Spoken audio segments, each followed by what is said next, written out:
রাতের নীরবতা যখন চারপাশ ঢেকে নেয় তখন মানুষ নিজের ভেতরটাকে আরও স্পষ্ট শুনতে পায়। এই শান্ত পার্কে হাঁটতে হাঁটতে মনে পড়ে যায় আল্লাহর এই সৃষ্টিজগত কত নিখুঁত, কত বিশাল, আর আমরা মানুষ কত ক্ষুদ্র। পথের দুই পাশে আলো জ্বলছে, ঠিক যেমন আমাদের জীবনে আল্লাহ তাআলা হিদায়াতের আলো জ্বেলে দেন। কেউ সেই আলো দেখতে পায়, কেউ আবার পৃথিবীর ব্যস্ততায় ডুবে গিয়ে ভুলে যায়। দূরে দাঁড়িয়ে আছে ডাইনোসরের মূর্তিগুলো, মহান আল্লাহর সৃষ্টির সেই যুগের নিদর্শনের একটি স্মৃতি। মনে হয় একসময় পৃথিবী এদের মতো অসংখ্য বিশাল প্রাণীতে ভরা ছিল। আল্লাহ যখন চান সৃষ্টি করেন, আবার যখন চান বিলীন করে দেন। পৃথিবীর সবকিছুই একদিন শেষ হয়ে যাবে। এই গভীর নীরব রাত মানুষের অন্তরকে প্রশ্ন করে, আজ তুমি কোন পথে হাঁটছ? হিদায়াতের পথে নাকি শুধু দুনিয়ার পথে?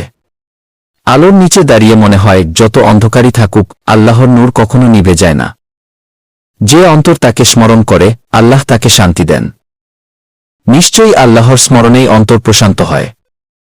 রাতের নীরবতা আমাদের শেখায়, দুনিয়া বড় নয়, বড় হলো আখিরাতের হিসাব। আর জীবন হলো এক ছোট্ট পথচলা, ঠিক এই পার্কের পথের মতো। শেষে পৌঁছাতে হবে সেদিনের সামনে, যেদিন সবাইকে তার কাজের হিসাব দিতে হবে। তাই চলার পথে যত অন্ধকারই হোক, আল্লাহর দিকে ফিরে যাও।